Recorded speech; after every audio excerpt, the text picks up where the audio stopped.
Что мы будем понимать под словом «бизнес» на этом сайте? Бизнес– это какое-то дело, которое создает ценности, за которые люди платят вам деньги. Платят напрямую вам или через какую-то систему расчетов любой сложности. Бизнесом мы не будем считать любое дело, за которое вы получаете заработную плату. И бизнесом мы не будем считать процесс получения денег женой от мужа на семейные и личные траты, хотя некоторые женщины будут с этим не согласны. То есть бизнесом может быть фриланс, когда вы сами выбираете, чем вам заниматься и сами определяете, сколько денег вы будете брать за ваши товары или услуги. Бизнесом может быть предприятие, где работают нанятые вами люди, и вы получаете доход от этого действия. Скорее всего, это будет малый или средний бизнес.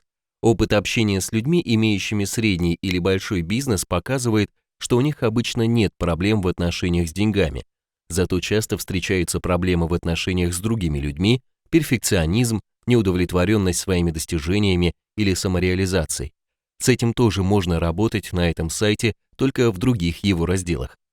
В этом разделе сайта мы будем рассматривать психологические барьеры, мешающие открыть или развить свой бизнес.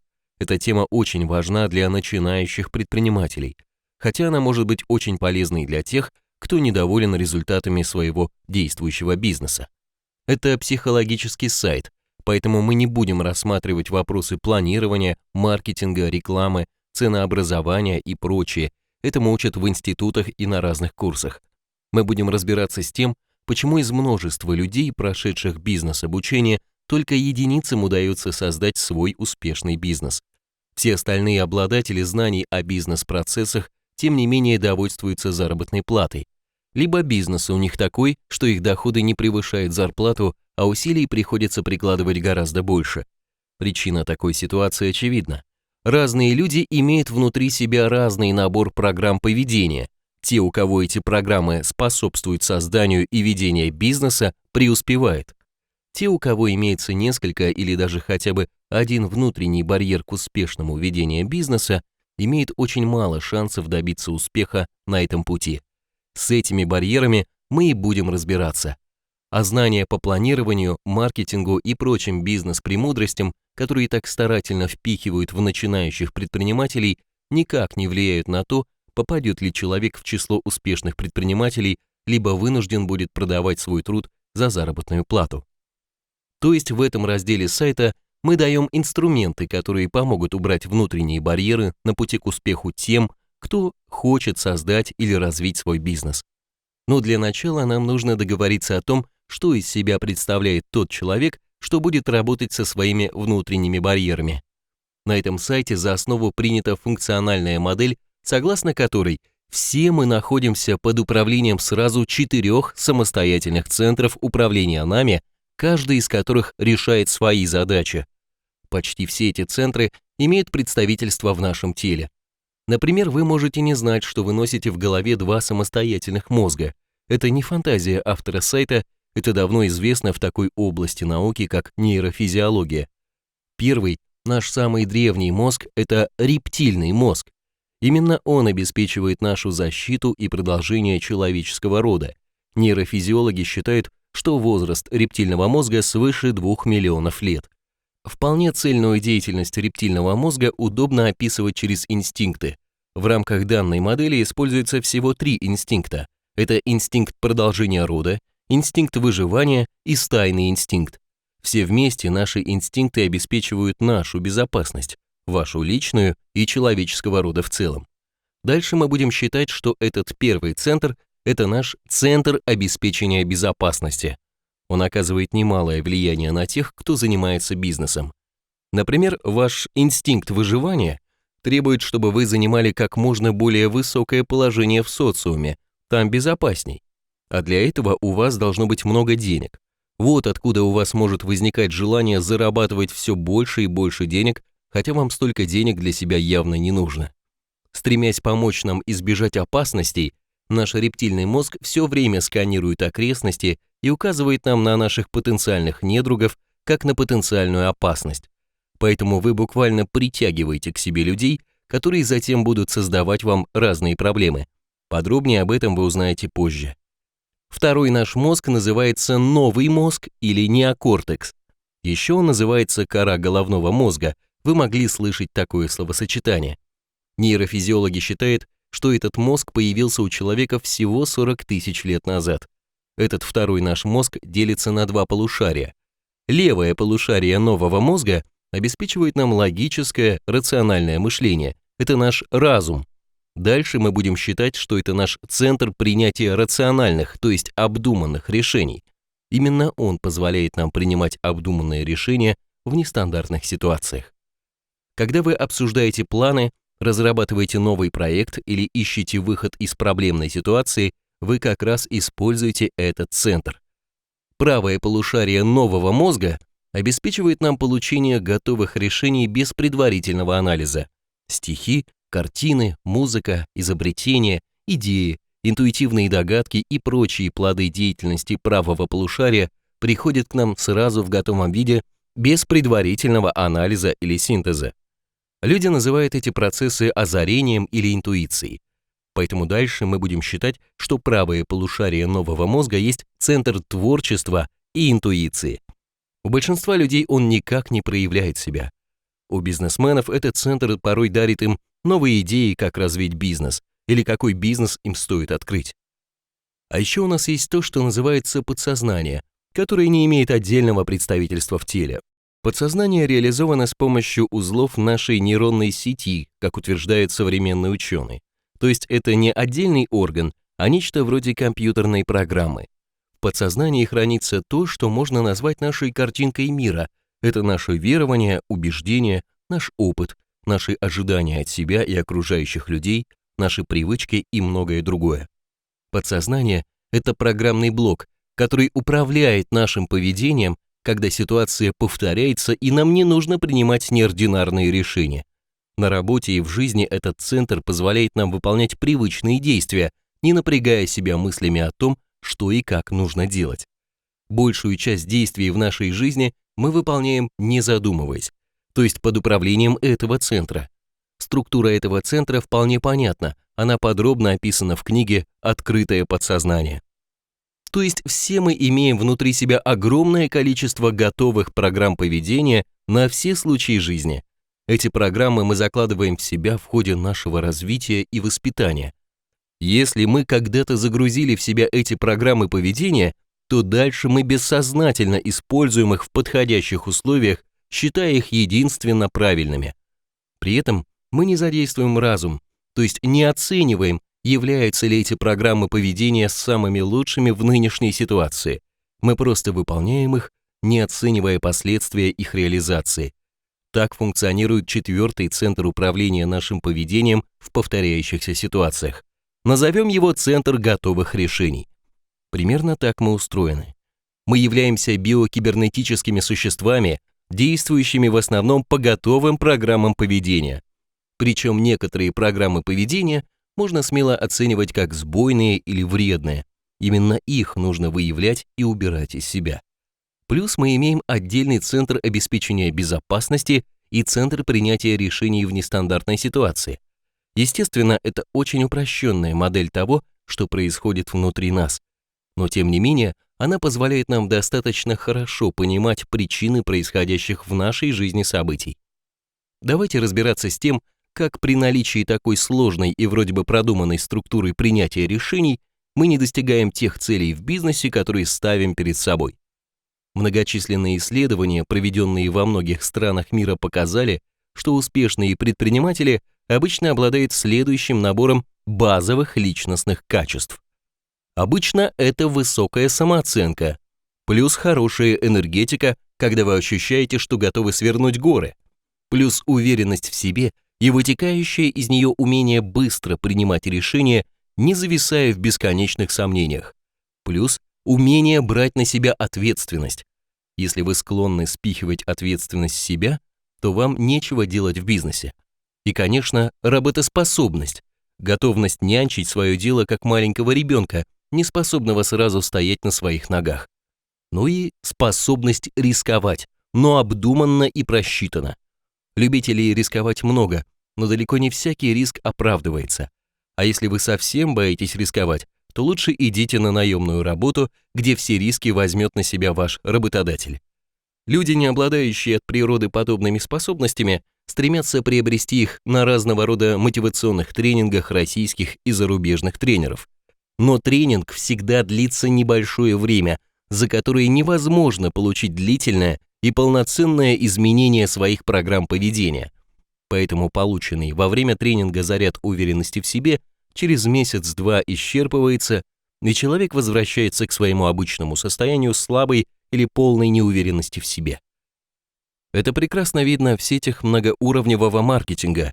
Там каждые 3 месяца для участников сети проводятся мотивационные тренинги, после которых резко возрастает уровень продаж.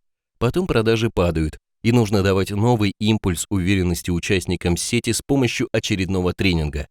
Сами участники сети менять свои программы поведения не умеют, поэтому лидирующие позиции там занимают люди, изначально имеющие необходимый набор лидерских качеств. А таких людей мало. Реально строить сеть и получать большие доходы получается примерно у одного из 200 человек, уже записавшихся в сеть. Остальные 199 человек, не имеющие базового набора личных качеств предпринимателя, навсегда остаются на низовых позициях в сети. Выше были перечислены только основные качества, которые необходимы для того, чтобы начать и поддерживать свой бизнес. Далее, для каждого вида бизнеса необходимо иметь свой персональный набор качеств, которые помогут вам преуспеть именно в вашем бизнесе. Например, вам понравился тренинговый бизнес, и вы хотели начать вести тренинги, но при этом вы скромны, стеснительны, малоактивны. Хотя тематику, по которой хотите вести занятия, вы знаете прекрасно. Если вы устроитесь по найму работать тренером в какой-нибудь тренинговый центр, все будет прекрасно. Администрация центра будет выполнять всю работу по привлечению клиентов, вам лишь останется вести сами тренинги, то есть заниматься любимым делом. Но, как понимаете, это будет не ваш бизнес, это будет бизнес собственников тренингового центра. Если же вы захотите иметь свой тренинговый бизнес, то вам нужно будет взять на себя весь комплекс работ по привлечению клиентов на тренинг для себя и других привлеченных тренеров, по аренде места по проведению тренингов, сбору оплаты с клиентов и само проведение тренинга, плюс ведение всей отчетной финансовой документации. Понятно, что это будут выполнять приглашенные сотрудники, но вам нужно будет управлять ими. Все это реально получается только у единиц из тех, кого привлекает тренинговый бизнес или консалтинговый бизнес. Все остальные начинающие тренеры, ощутив весь груз маркетинговой и организационной работы, либо уходят в наемные тренеры, либо ищут себе какое-то более спокойное занятие. И так во всем. Любой бизнес, кроме наличия указанных выше базовых личностных качеств, требует еще и некоторых других качеств, которых у вас нет, скорее всего, и которые вам нужно будет открывать у себя, если вы их не имеете. Потом еще очень важно ваше отношение к деньгам. Представляют ли они для вас такую высокую ценность, что вы готовы пожертвовать многим ради их получения? Если деньги не входят в тройку самых важных для вас ценностей, то вы в вашем бизнесе бессознательно будете выбирать вместо денег что-то другое, хорошие отношения, помощь людям, самореализацию, творчество или что-то еще. В итоге ваш бизнес может даже существовать, но доходов он вам приносить не будет. Деньги для вас не являются серьезной ценностью.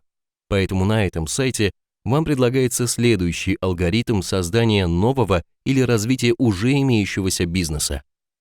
Если вы хотите начать новый бизнес, то нужно сначала понять, имеете ли вы базовый набор качеств успешного бизнесмена. Это стандартный набор качеств лидера. Это высокая энергетика, уверенность в себе, умение быстро принимать решения и брать ответственность на себя, работоспособность, умение рисковать. Если этих качеств у вас нет, то нужно начать нарабатывать их у себя. Иначе вы даже не начнете ничего делать, скорее всего. Инструменты для наработки у себя нужных вам качеств вы найдете на рабочей странице этого раздела. Далее вам нужно определиться с темой вашего будущего бизнеса. Если вы планируете уйти с наемной работы во фриланс, то с темой обычно все бывает ясно. Вы будете продавать то, что умеете делать хорошо уже сейчас. Только к этому умению, будь то ремонт компьютеров или приготовление очень вкусных сладостей, вам нужно будет открыть у себя интерес к рекламе и маркетингу, иначе вам негде будет брать клиентов на ваши товары или услуги. Если вы думаете, что люди сами придут к вам, то вы сильно ошибаетесь. Либо у вас должна быть такая нужная всем и уникальная по результатам услуга, о которой люди будут рассказывать друг другу и тем самым создавать спрос на нее. Это хорошо работает в условиях дефицита, но сегодня в мире так много предложений всего, что прежние технологии привлечения клиентов не работают. Самый правильный путь – сначала создать себе потенциальных клиентов путем, например, ведения тематического блога в соцсетях, и только потом предлагать свою услугу или товар подписчикам вашего блога. Но так редко кто делает. Если же вы хотите просто зарабатывать с помощью бизнеса деньги, не делая упор на ваши профессиональные знания или навыки, то вам необходимо как минимум иметь базовые качества предпринимателя, которые перечислены ранее. А дальше вы выбираете тему вашего будущего бизнеса и смотрите, каких качеств вам сегодня не хватает, чтобы преуспеть в этом деле. Откуда же вам взять в себе эти качества? Откуда их взять, если у вас сегодня есть неуверенность, замкнутость, обидчивость и так далее, и нет тех качеств, которые необходимы для успешного ведения бизнеса? Нужные вам качества вы сами можете открыть в себе. Все ваши личностные качества – это те программы вашего поведения, которые когда-то были прописаны в вашем центре готовых программ и которые вы постоянно воспроизводите в своем поведении. Замените эти программы, изменится ваше поведение. Например, если у вас сегодня в центре готовых решений записано «Я не уверен, что смогу чего-то достичь, я постоянно сомневаюсь, что у меня что-то получится», то вы будете непрерывно транслировать окружающим и себе именно такое поведение. Ваш центр готовых решений не оценивает, хороши эти программы или плохи. Вы хозяин своего тела и всей его начинки, и вы сами заложили когда-то в себя такие программы с помощью окружающих, чаще всего родителей. А раз вы заложили их в себя, то ваш центр готовых решений будет их непрерывно воспроизводить. Значит, вам нужно изменить некоторые из тех программ поведения, которые имеются в вашем центре готовых решений. Как изменить свои программы поведения? Нужно вместо имеющихся у вас сегодня и не устраивающих вас негативных программ с помощью осознанных усилий заложить в себя другие, более позитивные по последствиям для вас программы поведения. Например, для рассмотренного выше примера это могут быть новые программы типа «Отныне с каждым днем я становлюсь все более уверенным в себе человеком. Отныне я быстро принимаю нужные решения и всегда доволен ими». А вашему центру готовых решений все равно, какую программу вашего поведения ему нужно реализовывать. Оценивать программы поведения не его задача. Это дело центра рациональных решений, то есть разума.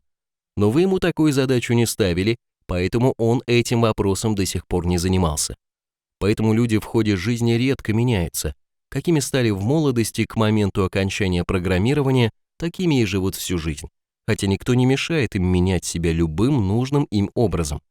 Значит, приступая к своему бизнесу, нужно открыть в себе нужные вам качества и убрать ненужные. В разделе 3 этого сайта есть отдельный подраздел, где даются подробные рекомендации по наработке у себя нужных вам качеств. Но это же самое вы можете сделать на рабочей странице этого раздела по бизнесу. Замена своих программ поведения производится с помощью приема «Эффективное самопрограммирование». С ним вы сможете поработать в зоне 3 рабочей страницы. Но здесь не все так просто. Если вы попробуете начать наработку новых качеств сразу с изменения своих программ поведения, то вы встретите большое сопротивление ваших эмоциональных блоков. Давайте разберемся, что это такое. Ваш центр обеспечения безопасности, то есть ваш рептильный мозг, все время следит за тем, чтобы вам ничего не угрожало. А как он может определить, что вам угрожает какая-то опасность? Для этого он все время сравнивает ту картинку окружающего мира, которую вы получаете от ваших органов чувств, с той картинкой, которая имеется у вас в центре готовых решений, то есть в подсознании. Когда эти картинки расходятся, рептильный мозг трактует эту ситуацию как опасную и моментально дает свою реакцию. У него всего два вида реакций. Первая реакция – это возбудить вас, чтобы вы с позиции силы защитили себя и буквально загнали реальность в ваши ожидания. Например, ваш сотрудник или партнер не выполнил какое-то важное дело. Это реальность. А у вас в центре готовых решений лежит убеждение, что раз человеку поручили сделать дело, и он согласился, он должен его выполнить качественно и вовремя. Это очень важное для вас ожидание. Реальность разошлась с вашими ожиданиями. Рептильный мозг расценил это как опасность и перевел вас в возбужденное состояние. То есть очень важное для вас ожидание было нарушено вашим сотрудником, и рептильный мозг среагировал на эту ситуацию. Вы повышаете голос и с позиции силы выговариваете сотруднику свое негодование.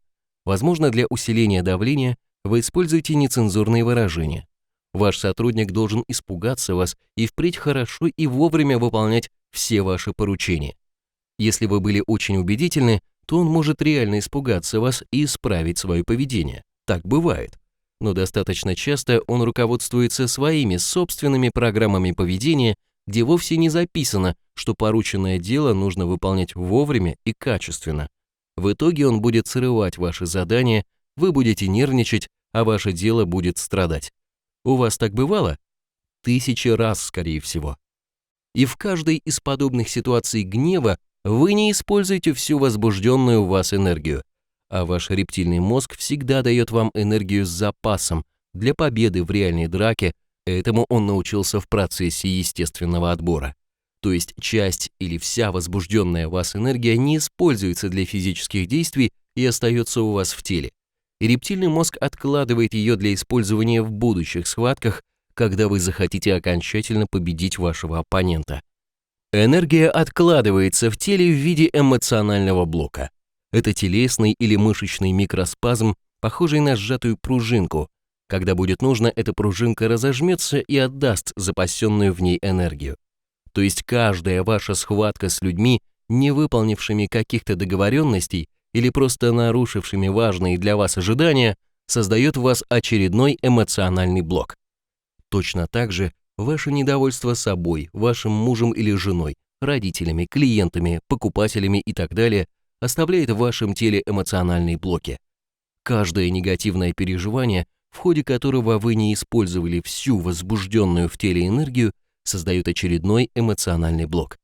Рептильный мозг раскладывает эмоциональные блоки по телу тематически, то есть, например, в одном месте тела складируются все эмоциональные блоки, заряженные против людей, не выполняющих свои обязательства. В другом месте тела откладывает все блоки, порожденные борьбой с клиентами. В третьем месте тела откладывает блоки, порожденные борьбой с руководителем или партнером. Есть еще блоки, заряженные на борьбу с деньгами, с собой, с близкими людьми и так далее.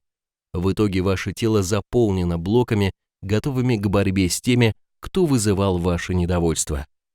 Если вы только начинаете свой бизнес, то вам обязательно нужно очистить свое тело от блоков, созданных на вашем предыдущем месте работы, с которого вы захотели уйти в свой бизнес.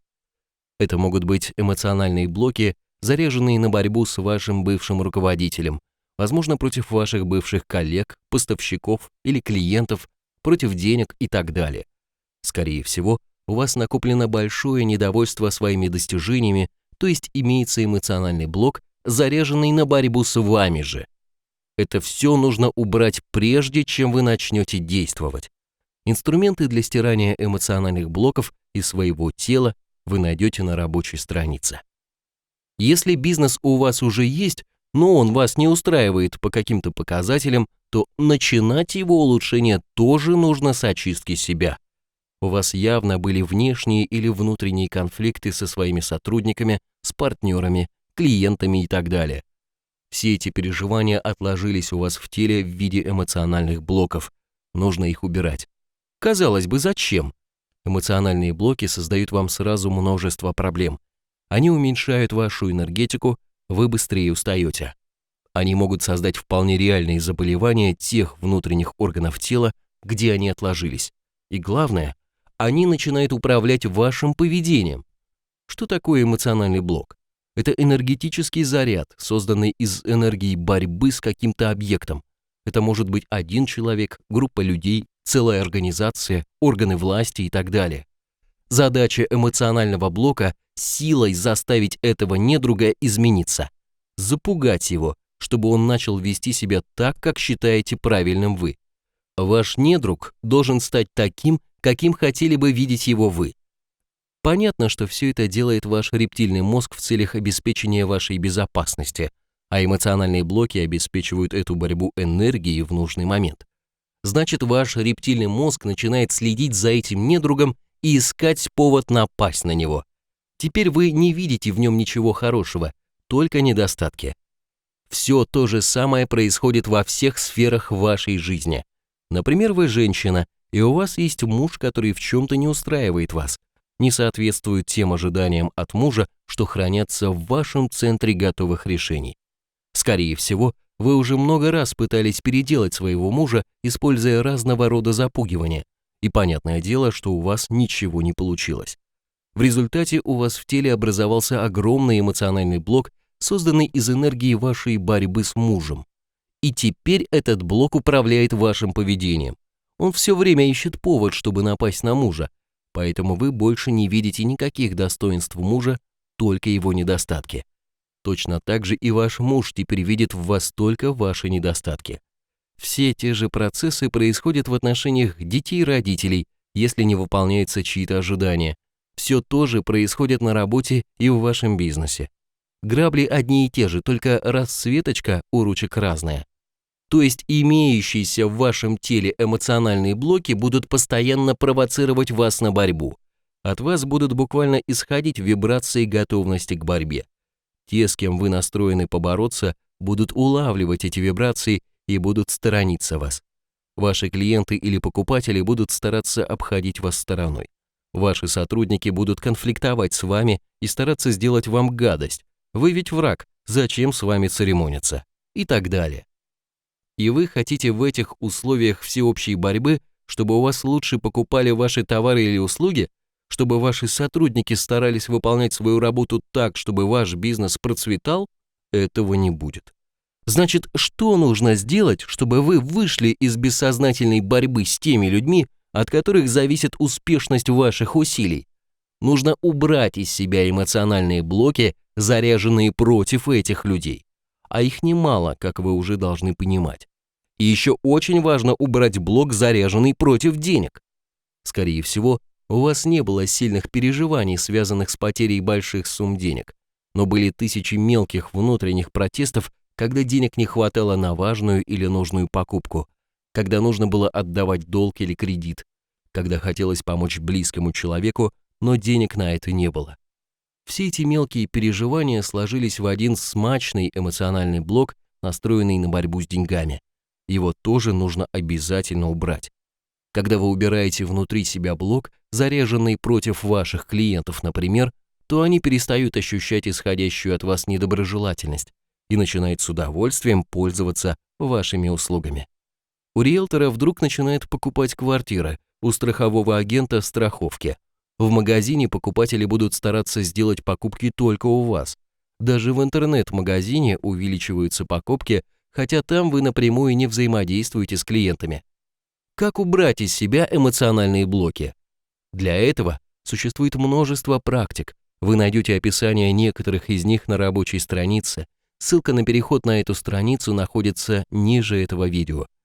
Самая сильная и самая быстрая практика – это прием «Эффективное прощение».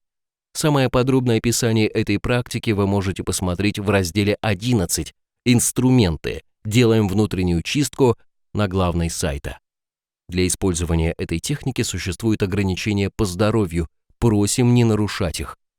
То есть почистить тело от накопленной к этому моменту эмоциональной грязи нужно обязательно. Но это еще не все. Если помните, вашими поступками в основном руководит центр готовых решений. Там записано, какие решения вы должны принимать в той или иной ситуации. На этом этапе уже можно приступить к наработке в себе тех самых базовых качеств предпринимателя, если каких-то из них у вас нет. То есть вы можете заложить в себя новую программу поведения о том, что отныне вы уверенный в себе человек, что впредь вы легко и быстро принимаете решения, что отныне вы готовы обдуманно рисковать и так далее. Или что-то еще, что вам поможет успешно преодолевать возникающие сложности. Это все возможно после очищения своего тела от недовольства собой. Вы можете открыть в себе не только базовые, но и какие-то еще важные для вас личностные качества и даже способности и склонности. Например, вы человек творческий, и с учетом денег у вас всегда были сложности. И сейчас, открыв свой бизнес, вы стараетесь избегать этой неприятной для вас деятельности. Что будет в итоге такого вашего отношения к учету и распоряжению деньгами? Предсказать нетрудно. Либо ваши деньги будут разбегаться непонятно куда, либо, если у вас компания, учетом и управлением деньгами займется другой человек и будет вести управление ими так, что у него самого деньги будут, а у вас их как не было, так и не будет. Какие бы дружеские или родственные отношения не связывали вас раньше с распорядителем ваших денег. Это стандартная ситуация. Поэтому лучше заранее составить и загрузить в свой центр готовых решений позитивное утверждение вида «Отныне я с удовольствием контролирую все деньги моего бизнеса. Впредь я организую жесткий контроль поступления и расходов от моего бизнеса. Впредь я расходую деньги самым оптимальным образом, учитывая в первую очередь свои интересы». Если вы поработаете пару-тройку недель с загрузкой такой новой программы вашего поведения, то вы увидите, что ваше отношение к деньгам резко изменится. И вы с удовольствием будете делать то, чего раньше всячески избегали. Внимание! Если у вас пошел внутренний протест, когда вы услышали слова «учитывая в первую очередь свои интересы», то вы психологически не готовы к своему бизнесу.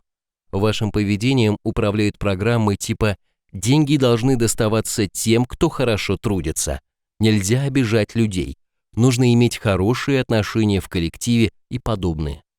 Это хорошие программы социального равенства, и вы можете следовать им. Но вам тогда от вашего же бизнеса ничего доставаться не будет. Или не больше, чем вашим наемным сотрудникам, а иногда и меньше. Не верите? Тогда проверьте это на личном опыте. И через пару лет возвращайтесь к этому видео, чтобы учесть его рекомендации. Или сделайте по-другому. Прямо сейчас выявите свою систему ценностей. Что вы цените и во что готовы реально вкладывать свое время, силы и деньги. Люди обычно не знают своей реальной системы ценностей, а живут в мире иллюзий. Например, вы можете утверждать, что вам очень важен здоровый образ жизни, поэтому вы даже купили себе членскую карточку в фитнес-клуб.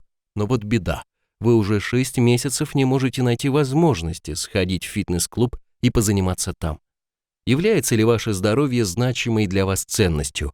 Реально нет, поскольку все время находятся более важные, то есть более ценные для вас дела, на которые вы тратите свое время и силы. А здоровье для вас всего лишь фантазия, живущая в вашем воображении, иллюзия, а реально на поддержание здоровья у вас не находится времени и сил, поэтому ваша карточка в фитнес не востребована. Так вот, вам нужно будет составить перечень того, куда вы реально вкладываете свое время и силы, без фантазий, и посмотреть, какое место там занимают деньги. Если ниже третьего, то никаких доходов ваш бизнес вам приносить не будет, скорее всего. Вы будете через ваш бизнес пытаться реализовать то, что для вас реально ценно, но это будут не деньги. Какие бывают ценности, в которые люди готовы вкладывать свое время и силы? Самые разные. Вот далеко не полный перечень ценностей. Творчество, власть, секс, семья, дети, любовь, работа, деньги, самореализация, признание, карьера, увлечение, здоровье, спорт, путешествия, отдых, безопасность, друзья, общение, помощь людям, саморазвитие, духовность и так далее. Этот перечень ценностей имеется на рабочей странице, поэтому не нужно пытаться его записать. Прочитайте там. Ваши ценности хранятся в том же центре готовых решений, видимо. Поэтому вы бессознательно выбираете тот вид деятельности, который для вас более важен и ценен. Для большинства людей самыми ценными являются работа, семья, любовь, дети, отношения. Иногда отдых с друзьями. При таком наборе ценностей им достаточно заработной платы, заниматься бизнесом им будет некогда. У предпринимателя деньги должны стоять на первом или втором, максимум на третьем месте в системе ценностей, иначе бизнес не стоит даже затевать. Что делать, если вы обнаружили, что ваша система ценностей далека от той, которую нужно иметь для создания доходного бизнеса? Опять же, откорректировать себя с помощью приема «эффективное самопрограммирование» или других инструментов замены убеждений в своем центре готовых решений. Движемся дальше. На этом этапе работы над собой необходимо почистить свой центр готовых решений от таких убеждений, которые могут тормозить ваш бизнес. Например, вы затеяли создавать бизнес, и в прошлой добизнесовой жизни у вас могли спокойно существовать убеждения о том, что деньги нужно получать только честным путем. Отношения в коллективе должны быть открытыми и честными. Сначала нужно вернуть все долги, потом можно думать о себе и подобное. Раньше они никак не влияли на ваши поступки, а теперь ситуация изменилась. Раньше вас не интересовало, достаточно ли честными являются те деньги, что вы получали в качестве зарплаты. За это отвечал ваш работодатель. А теперь вам нужно будет все свои действия проверять на то, все ли там честно. Это будет тормозить вашу работу, вы будете терять возможность проводить доходные, но не очень честные операции. Так бывает. Заранее трудно узнать, какие из ваших нынешних убеждений создадут вам проблемы в бизнесе. Но подумать об этом надо, и всегда что-то найдется. Вы можете начать выявлять ваши негативные убеждения. Видео об этом процессе есть в зоне 3, раздела 12 «Инструменты. Меняем себя». Можете посмотреть там. Что нужно сделать с этими негативными убеждениями, чтобы они не создавали вам проблем? Сначала их нужно выявить, и затем заменить их на такие убеждения, которые больше не будут создавать вам проблем. Замену ваших убеждений рекомендуется делать с помощью приема «эффективное самопрограммирование». С его помощью можно заменять одну программу поведения на другую у себя в центре готовых решений. Это вы можете сделать в зоне 3 рабочей страницы. Но и это еще не все. Дело в том, что в центре готовых решений ваши убеждения, они же ваши программы поведения, имеют разный статус. То есть часть убеждений для вас не очень важны, они повседневные. Еще часть убеждений, которые для вас важны, но не сильно, то есть вы не готовы бросаться их защищать. А еще некоторая часть ваших убеждений по какой-то причине очень важна для вас. И когда кто-то их нарушает, вы автоматически бросаетесь их защищать. Эти убеждения называются идеализациями. Идеализировать, то есть придавать избыточное значение, можно почти всему. У каждого человека в ходе его воспитания формируется 3-5, а то и более идеализаций. Например, у вас может быть идеализация отношений между людьми в виде сверхважного ожидания, что люди должны быть честными, ответственными, верными, благодарными или еще какими-то. Или идеализация разумности людей, состоящая в ожидании, что другие люди должны поступать так же, как поступили бы вы. Или идеализация цели, состоящая в ожидании того, что поставленная вами цель обязательно должна быть достигнута. И так далее. Есть идеализация денег, работы, семьи, секса, контроля, своего несовершенства и так далее. Всего в методике выделено 23 идеализации, на рабочей странице вы можете почитать их описание. То есть идеализации – это вполне хорошие программы поведения, которым вы придаете особое значение. А дальше происходит следующее. Ваш рептильный мозг, который обеспечивает вашу безопасность, знает об этих сверхважных для вас ожиданиях и внимательно отслеживает, чтобы никто их не нарушал. Как только кто-то, включая вас же, нарушает ваши сверхважные ожидания, он воспринимает эту ситуацию как опасную и бросается вас защищать. Рептильный мозг переводит вас в перевозбужденное состояние, чтобы вы с позиции силы указали нарушителю ваших ожиданий, что так поступать нельзя, и чтобы вы силой заставили его изменить свое поведение. Ребенок принес неправильную оценку из школы, отругаем его. Сотрудник не выполнил порученное задание, отругаем его. Клиент слишком долго морочил вам голову и ничего не купил, отругаем его хотя бы про себя. Если у вас есть идеализация своего несовершенства, ваш рептильный мозг будет все время высматривать ваши ошибки и нападать на вас же, у вас возникнет недовольство собой, самоедство или чувство вины. Как уже понимаете, любое нарушение ваших идеализаций порождает негативную эмоцию, которая создает эмоциональные блоки со всеми вытекающими из этого неприятными последствиями. Отсюда возникают проблемы с вашим бизнесом. Например, для вас очень важны доброжелательные отношения в коллективе. Это называется идеализация отношений, то есть преувеличение значимости отношений.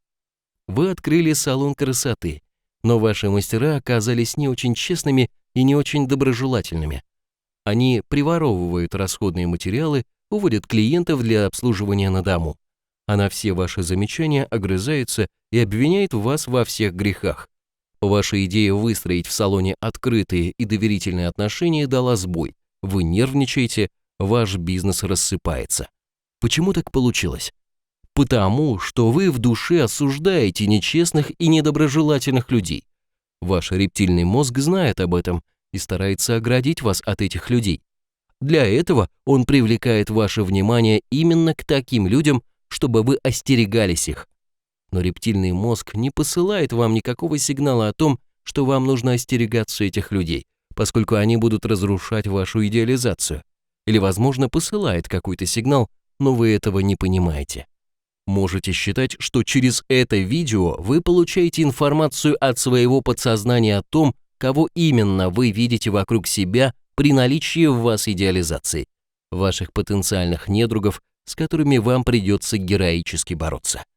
Этот механизм работает во всех сферах жизни, особенно ярко он проявляет себя при поиске любимого человека.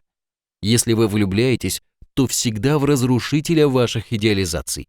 Противоположности притягиваются, говорят люди. Это действительно так. И организует этот процесс ваш рептильный мозг, искренне стремящийся защитить вас от нарушителей очень важных для вас идей или ожиданий. В результате вы будете видеть в основном тех, кто будет разрушать ваши идеализации, ваших потенциальных недругов, которые не разделяют очень важные для вас убеждения. И когда у вас возникнет потребность набрать сотрудников, вы наберете именно таких разрушителей ваших идеализаций, и они с успехом будут разрушать ваши сверхважные ожидания, начав работу у вас. Порой они могут даже развалить ваш бизнес, особенно если вы погрузитесь в увлекательный процесс борьбы за свои идеализации.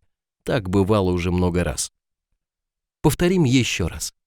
Когда вы ищете себе партнеров или сотрудников, то вы будете выбирать их только среди явных или потенциальных нарушителей ваших идеализаций, а потом начнете с ними героически бороться за свои сверхважные идеи. То есть, если вы избыточно честны, то вы обязательно выберете себе в ключевые партнеры или сотрудника человека нечестного. Если вы работоголик и осуждаете бездельников, то обязательно выберите себе человека, который будет очень критично относиться к любой работе. Если у вас избыточный контроль, то вы наберете себе избыточно независимых сотрудников, которые будут вас посылать подальше и так далее. То есть каждое ваше избыточно значимое ожидание притянет к вам людей, которые будут разрушать это ожидание. Это стандартный процесс. Что осуждаешь, то и получаешь.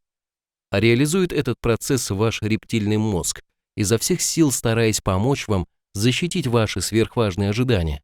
То есть при наличии идеализаций, о которых вы можете даже не догадываться, вы обязательно превратите ваш бизнес в поле боя с людьми, разрушающими очень важные для вас ожидания. Скучно вам не будет. Что нужно сделать, чтобы избежать этих скрытых процессов? Нужно выявить ваши идеализации и сделать так, чтобы они ушли от вас. Как выявить свои идеализации? Если вы женщина, то прямо сейчас задумайтесь над тем, по каким поводам вы конфликтуете со своим мужем. Вы недовольны тем, что он зарабатывает слишком мало денег? То есть у вас есть правильное ожидание того, сколько он должен зарабатывать, а он зарабатывает меньше? Похоже, у вас есть идеализация устройства семейной жизни в форме ожидания определенных доходов, которые должен приносить ваш муж. А по каким вопросам вы ругаетесь со своими родителями? Они все время лезут к вам с поучениями, что и как вам делать?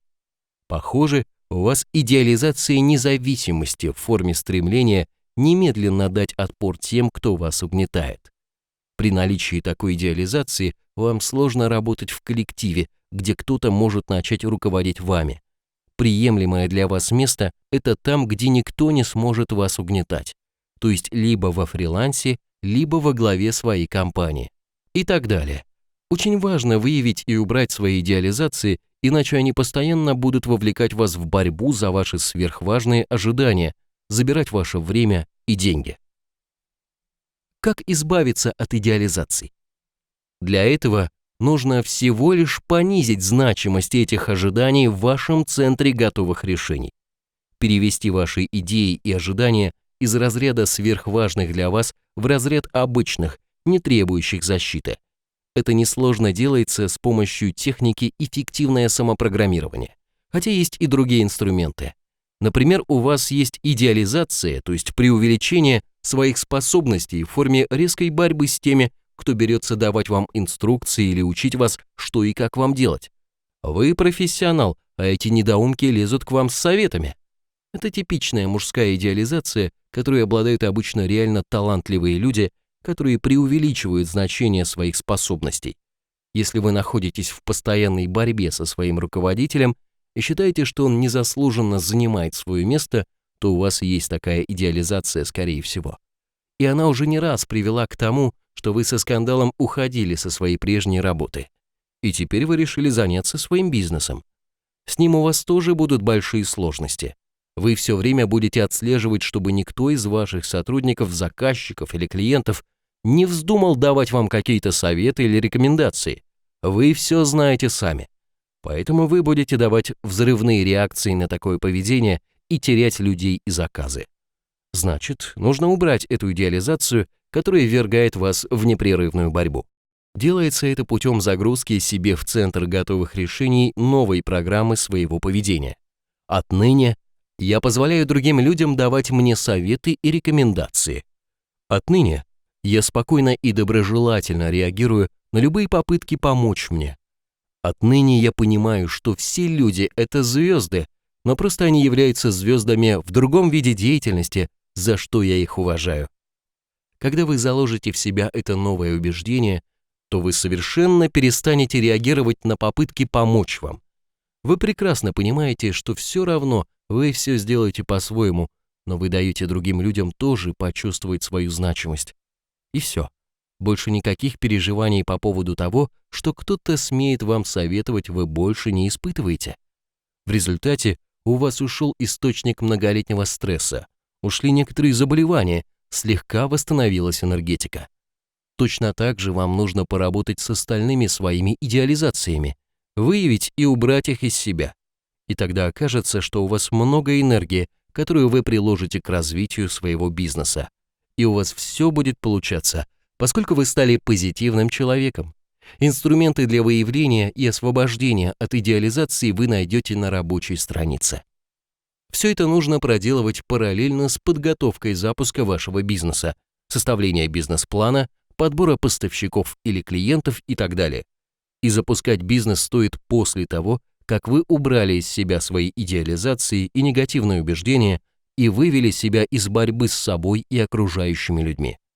Если вы не проведете такую внутреннюю подготовку, то, скорее всего, ваше начинание не принесет вам ожидаемые плоды. А если свой бизнес у вас уже есть, но он не приносит ни финансовых, ни моральных результатов, то немедленно начинайте работать над собой. Некоторые говорят: все это правильно, но мне некогда этим заниматься, есть дела поважнее. Вот сейчас восстановлю бизнес и тогда обязательно этим займусь. Это совершенно неправильная позиция. Скорее всего, ничего восстановить вам не удастся, раз это не удалось сделать до сих пор. Восстановить ваш бизнес может только другой, более позитивный и более эффективный человек, которым вы можете стать, если поработаете по приведенным выше рекомендациям. Вся последовательность необходимых вам действий изложена на алгоритме слева. Выше расположена ссылка на рабочую страницу, где вы можете узнать об имеющихся готовых инструментах, которые помогут вам на пути создания или улучшения своего бизнеса. С помощью этих инструментов вы сможете поработать над очищением своего тела от эмоциональных блоков и над самопрограммированием для изменения себя нужным вам образом. В зоне 3 рабочей страницы вы можете выполнить весь комплекс работ, представленный на алгоритме. Смело переходите по ссылке на рабочую страницу и действуйте. Все нужные вам инструменты там имеются. И тогда то дело, которым вы хотите начать заниматься или уже занимаетесь, будет приносить вам деньги и удовлетворение.